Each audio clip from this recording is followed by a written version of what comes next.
अब बात दुनिया के सबसे ज्यादा मुस्लिम आबादी वाले देश इंडोनेशिया की करते हैं। इंडोनेशिया के पूर्व राष्ट्रपति सुकर्णो की तीसरी बेटी सुकुमावती सुकर्णोपुत्री ने इस्लाम धर्म छोड़कर हिंदू धर्म अपना लिया है। मैंने जब से न्यूज़ सुनी है, मुझे उस औरत से मिलवा दो एक दफा। अच्छा। उस औरत ने मुझसे मार खानी है। ज्यादा डिस्क्रिमिनेशन हिंदुओं के खिलाफ हुआ है, धर्म के खिलाफ हुआ है, जिसने दुनिया को जीना सिखाया है, दुनिया को जिंदगी करने के तरीके सिखाए हैं।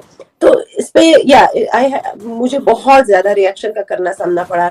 कुछ लोग बोलते थे कि भाई मैं तो पता नहीं कालिदासी के साथ में आती थी ना कि आप जादू करते हो। अभियान में बहुत सारे मुसलमान बच्चे मुझे सनातनी मुसलमान दीदी, हम भी अपने आप को मानते हैं, हम भी अभियान से जुड़ना चाहते हैं। निकाह किस किस से जायज है, तो उसके ऊपर हम लोग बात कर रहे थे। और सड़ी गली औरतों के ऊपर दिल फेंकते हो ना कि तुम आशिक हो गए, इश्क हो गया, लब हो गया, मैं लब करता हूँ।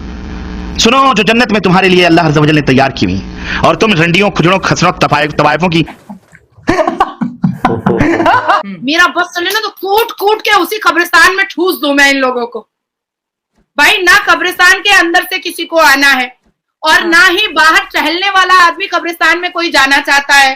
तो भैया तुझे मार्बल और टाइल्स चाहिए क्यों कब्रिस्तान में? उसके हस्बैंड उसके साथ ब्लो जॉब करते थे, मुस्लिम। उसका यहाँ पर मैंने स्टिचेस करवाए थे डॉक्टर्स को बुलाकर।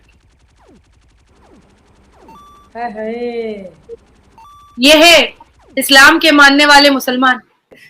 मैं ये देखती हूँ कि सनातन में अगर आप अगर लॉजिकली सोचो तो आप देखो कि कितनी मुस्लिम लड़कियां, अगर आप कहती हो कि फ्रीडम, कितनी लड़कियां हैं जो आ गई हैं बाहर, कहती है नहीं हमको ये सब मंजूर नहीं है। कितनी यूट्यूब पे देखो आप, फिल्मों में देखो आप, हर जगह लड़कियां आ गई है बाहर, क्योंकि they are fed up of this conservative जो माहौल में उनको रखा जाता है, जबरदस्ती रखा जाता है। आई थिंक कि जो सनातन में है वो इस्लाम से कंपेयर नहीं किया जा सकता। लड़कियां देखिए अपना इस्लाम छोड़ के घर वापसी करिए, सनातन में अपना रही है। तो ये मुस्लिम कम्युनिटी को सोचने की बात है कि आप अपनी विमेन को या तो बहुत डरा रहे हो या उनको राइट्स नहीं दे रहे। I think the most deprived और सप्रेस्ड वुमन इज एन इस्लामी वुमन, चाहे आप मानो ना मानो, क्योंकि मैं देख चुकी हूँ।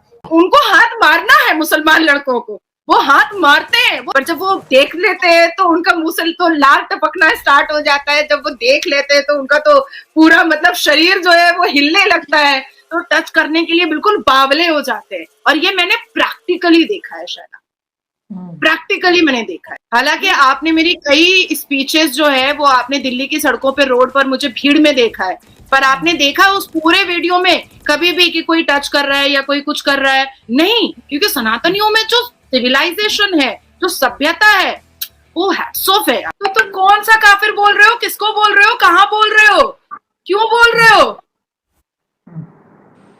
तुम्हारा कुरान कह रहा है एनिमीज ऑफ इस्लाम के बारे में इन लोगों का नाम ले रहा है, तो तुम हिंदुओं को काफिर क्यों बोल रहे हो? तुम्हारे कुरान ने नहीं बोला। पूरी दुनिया को यह बताने की कोशिश की है कि मुसलमान औरतें बहुत ही आवारा और बच्चलन होती हैं, जो अपने पीरियड्स का इंतजार करते रहती हैं कि पीरियड्स होगा और हम सेक्स करेंगे। क्या हम ऐसे हैं? हम ऐसे तो नहीं है कि मुझे तलाक से मुक्ति दे दो, मुझे मेंटेनेंस दिलवा दो। मतलब मुसलमान नीचे धरती तो गंदा कर ही रहा है, बच्चे पैदा कर करके पढ़ाए, नहीं पढ़ाए, जाहिल बनाए, चपट बनाए, आतंकवादी बनाए, कुछ भी बना दे। इसने आसमान पे भी बच्चा पैदा करना है। इसने इतनी गर्मी है, पाकिस्तानी है भाई, इसने आसमान पे भी बच्चा पैदा करना है। मतलब आसमान पे जन्नत को जा करके भी इसने एकदम पूरा कबाड़ खाना बना देना है, बच्चा पैदा कर करके। पढ़ाने की तहजीब, तमीज, पढ़ाई, शिक्षा, कोई गोल, कोई करियर, कोई पाथ, कोई एम, इन सब चीजों से मतलब नहीं है। बच्चा पैदा करना है, क्यों बच्चा पैदा करना है? क्योंकि मदरसे में सिखाया गया है कि मुसलमान कौम को अगर आगे बढ़ाना है तो ढेर सारा बच्चा पैदा करना है। ये सोचना नहीं है कि भाई पीछे कोई खुदा है, वो आपको जहन्नुम में आपके साथ पता नहीं क्या कुछ करेगा। मतलब वो एक किस्म का फ्रीडम है, आपका माइंड हल्का हो जाता है। मेरा माइंड बिल्कुल हल्का हो गया। लोगों ने मेरे एरिया में मेरी तरफ देखना ही छोड़ दिया। मैं बहुत खुश हूँ कि मैंने इस्लाम छोड़ा। मेरे में कोई रिग्रेशन नहीं इसमें कि मैंने क्यों किया। मैं आज इंसानियत को मानती हूँ, ह्यूमैनिटी और स्पिरिचुअलिटी बहुत ज्यादा इन दो में। तुम मुसलमान नहीं हो तो ये नाम बदल दो। तो मजे की बात ये है एम्बर जी, अब जब मैंने अपना नाम इंडिया सरस्वती जोली रखा है, अब उनको प्रॉब्लम हो रहा है कि इसने ये नाम क्यों रखा है। उस पर जाके लिंक्डइन, फेसबुक, यूट्यूब, जितने एक्स मुस्लिम ने एक वीडियो बनाया था उसका वीडियो देखे, so it did go and affect me कि नहीं, मेरा जो ये चॉइस है इस्लाम छोड़ने का ये बिल्कुल सही है। अल्लाह मुझसे कोई खफा नहीं होगा क्योंकि अल्लाह है। एक नहीं, अरे जनाब, एक तो जब पेट भर जाएगा तुम्हारा तो दूसरी एक रिवायत में आता है तुम्हारे कंधे पर आकर के हाथ रखेगी।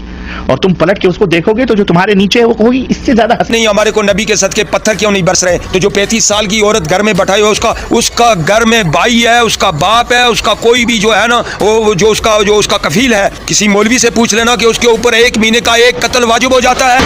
1 महीने के बाद जब औरत को हैज आता है उसको एक कत्ल का मुर्तकिब हो जाता है। तो ये हमारा इस्लामी माशरा है, इस्लाम का नाम ही नहीं है। बस ABC के पीछे लगा के अंग्रेज ने हमारा सब कुछ छीन लिया। और ये बातें उनको बताएं कि ये लड़कियों को इनके साथ जुल्म जबर किया जा रहा है। ये घर में बैठाई हुई सुर्खी पाउडर करके बैठा रहे हैं भाई, उधर से सऊदीया से, अमेरिका से, इधर उधर से डॉलर भेज रहा है, वो सुर्खी पाउडर भाई इसको शादी करके दे, तू इसको ये जन्नम में ले जाएगी, तेरे को जन्नम के अंदर ले जाएगी। क्या वजह है जो 35 साल से जायद उम्र की खवातीन भी जो है वो 1 करोड़ से ज्यादा हो चुकी हैं पाकिस्तान में, जिनकी शादी नहीं हुई? इसकी वजह मेन क्या है कि क्यों नहीं हो रही? मेन वजह यही है, अभी जो बदमाश हैं रिश्तेदारी उनके साथ की जाती है। शरीफ लोग, शरीफ ऐसे लड़के भी हैं 35-40 साल के लड़के मैं बताऊंगा जिनकी शादी नहीं हो रहा है। क्यों? वो शरीफ हैं। अब शरीफों के साथ शादी करना औरत गवारा ही नहीं करती है। वहाँ बदमाश होना चाहिए, मोटर होनी चाहिए, कार होनी चाहिए, उसके घर में शराब होना चाहिए, कबाब होना चाहिए, खाने के लिए अय्याशी के लिए पैसा होना चाहिए, तो मैं उससे शादी करूंगी। तो फिर घर में बैठी रहेंगी। भारत के सनातनियों का दिल बहुत खूबसूरत है, बहुत अच्छा। खूबसूरत है। इतना खूबसूरत है कि पाकिस्तान की आयशा का जो दिल धड़क रहा है वो हमारे भारत का ही दिया हुआ है। यस इतना खूबसूरत है। आप भले ही चीख लें, आप भले ही चिल्ला लें कि भारत हमसे दुश्मनी करता है, मोदी जी बड़े बुरे हैं, आप भले ही चिल्ला लें, या भारत के मुसलमान भले ही चिल्ला लें, पर जब भी मुसलमानों पर कोई मुसीबत आई है या जब भी मुसलमानों पे कोई तकलीफ आई है, ये हिंदुओं ने बढ़ चढ़ कर हिस्सा लिया है, बढ़ चढ़ करके हिस्सा लिया है और हमें हमेशा सुरक्षित रखा है। नाज़िया इलाही खान को छू नहीं सकता है कोई, कि मैं 24 घंटा सिर्फ घर में जो मैं 6-7 घंटे रहती हूँ, इसके अलावा 18 घंटा 19 घंटा मैं सनातनियों की भीड़ में रहती हूँ, पर कोई उठा करके नजर ने ऐसे करके नहीं देखता है शाला।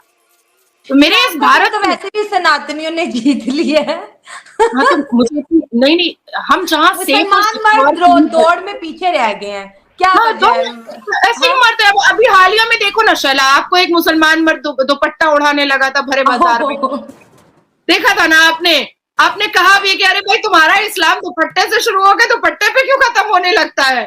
और यही बात मैं भारत में बोलती हूँ कि साजिद रशीदी साहब यहाँ मत देखो, यहाँ देखो, यहाँ देखो कि नाजिया का दिमाग कितना तेज चलता है, मेरी शक्ल देखो, तुम उधर देखते ही क्यों हो? ये दुपट्टे वाला वीडियो भारत का दी प्रिंट वेबसाइट है, उन्होंने आर्टिकल लिखी है, पाकिस्तान की सेलिब्रिटी भारत एक्स। अब मैं रोड पे निकलती कह रही मैम दुपट्टे वाली। तो आप भी परेशान है ना? हालांकि वो मर्द मुझे इतना लंपट लगा, इतना बेवकूफ और इतना बोका था वो, और तुमने भी जवाब उसको एकदम सटीक दिया कि तुम्हारा इस्लाम हमेशा दुपट्टे से शुरू होकर दुपट्टे पे क्यों खत्म हो जाता है। यही बात मैं स्टोरियों में बोलती हूँ साजिद रशीदी साहब को कि मेरी जहानत देखिए, मेरी जहानत, आप मेरी छाती मत देखिए, और ये उम्र भी नहीं बची है छाती देखने की। आप देखिए कि नाजिया कितनी पढ़ी लिखी है, लेकिन आप छाती पे ही अटके हुए हैं। आप क्यों छाती पे अटके? तो देखो, तुम तो हालांकि शैला मुस्लिम कंट्री में रह रही हो, मुस्लिम ममालिक में रह रही हो, सारे के सारे मुसलमान जो तुमको दुपट्टा उड़ाने वाले हैं वो भी मुसलमान, जो तुम्हारा दुपट्टा शब्दों से खींचने वाले हैं वो भी मुसलमान। तो इसलिए, और मैंने जितना सिक्योर, सेफ, मैंने जितना अपने आप को पावरफुल सनातनियों की भीड़ में देखा है, मैंने मुस्लिम गलियों में खुद को उतना सिक्योर नहीं देखा है।